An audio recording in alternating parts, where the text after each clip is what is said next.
Here's how to set financial goals that are actually attainable that you can reach. Welcome back to another video. I wanted to take the time to talk a little bit about the financial goals that we set and how we're able to actually reach them. A lot of the times we set these financial goals in the beginning of the year in January, and then February, the end of February doesn't even come, and we're not following what we set and what we put in place. Majority of the time it's not because we don't have motivation to do these things, but it's because we set these expectations and these goals the wrong way. We don't set them in the correct way.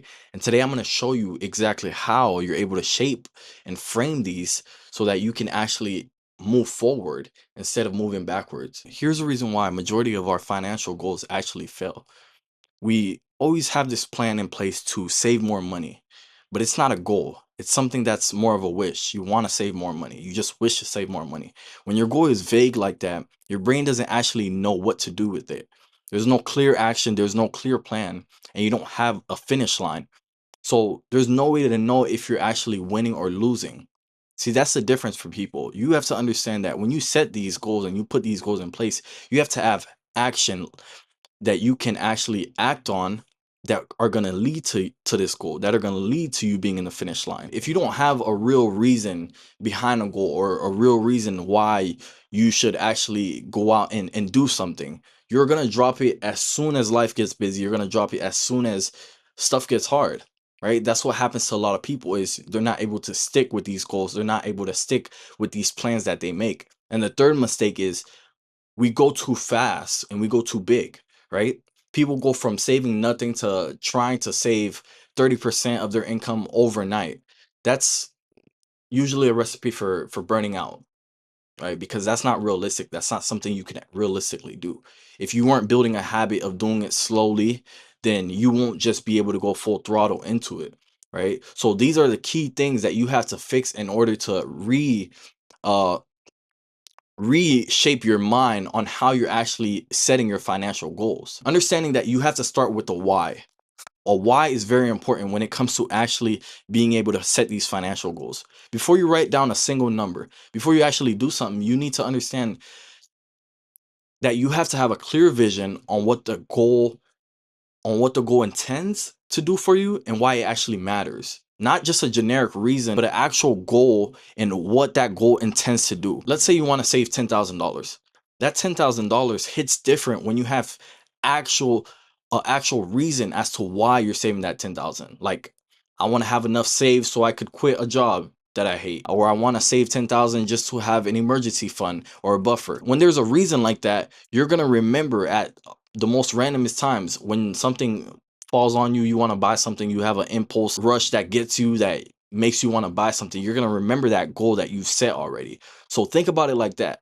Grab a piece of paper and write down exactly what this reason is, why you're setting this goal, so you can actually move forward. You have to keep it somewhere that's visible so that you're always actually able to see it, rather than just putting it and setting it to the side, but place it somewhere in your bedroom, place it somewhere in your house that you're actually able to see this goal so that you can follow those steps each and every day. I want you to break your money down into monthly actions.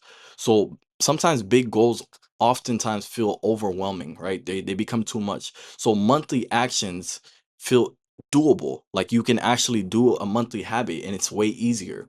Take your goals and reverse engineer them so that if you want to say, let's say you want to save $6,000 by the end of the year, that's $500 a month. Break it down further, that's about $125 a week. So if once you start to break it down like that, you're gonna start seeing it work in your head. Okay, if I could just save 125 a week, then that could be at 500 for the month, then I could be at 6,000 for the rest of the year. Now you kind of have to ask yourself, where is that money actually coming from? Does it mean cutting back on your subscriptions? Does it mean cutting back on the DoorDash? Does it mean picking up a few shifts at your job, working overnight, selling stuff that you don't use in your house? Could it mean any one of those things? If that's something that you realize and see, okay, I have to work on this, or I have to do this in order to attain that goal, then that's something you have to do. Get specific about your action, not just the outcome. Not Don't just focus on what you want to realize or the goal at hand, but be specific about the action and what you have to do in order to get there. The outcome is the destination, but the action is how you actually get there. The action and doing it, actually doing it every single day, is what's going to allow you to get there. One of the most important things is tracking your building, tracking your financial goals. This is a step that a lot of people miss out on, and it's the reason why they fail, right? It's the reason why they fail before they even start, right? You set these goals in January, but by the time March comes, you already forgot them, or it just becomes, okay, like, I can't do this no more. You need to look at your progress regularly, once a week or at least once a month, right? Do a check-in, have a notebook that you're writing your notes in.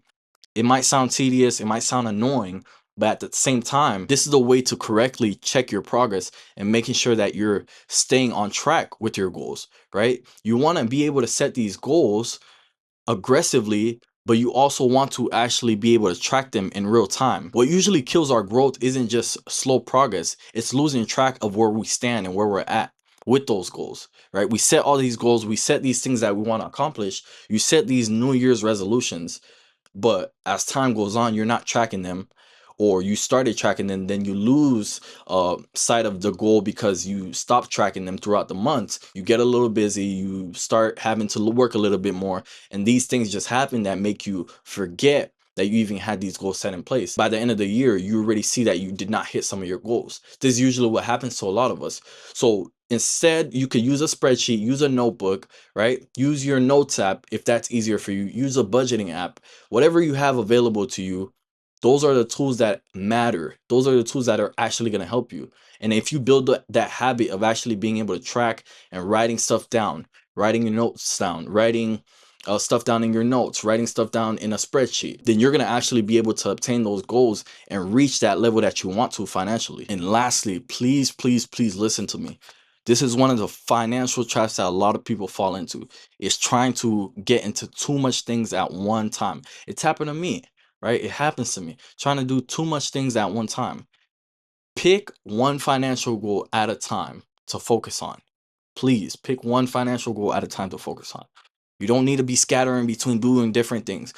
If you need to set your emergency fund first, set it. If you need to start investing first, do that. If you need to pay your bills first, do that.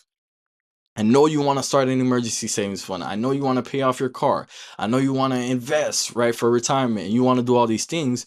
You probably want to go on vacation. You want to do all these things, but splitting your focus means you'll make slow progress over time, and then everything's going to feel like it's not working at the same time, right? Everything's going to feel like it's not working. Everything's going to feel like it's too much. This is usually what happens to people. You get too much things and on yourself, and then you have a lot going on, and then ultimately the goals that you were supposed to actually go out and do and make actionable steps to reach those goals, you end up forgetting them because your mind is messing and doing other stuff. You're thinking about other priorities that you have. So think about one each after the other. Pick the most important goal that you see is going to work for you, attack it, finish it, then move on to the next, right? Knock one off, then move on to the other one. Finish that one, move on to the next one. Set your emergency savings fund. Okay, you have that. Now you can start investing.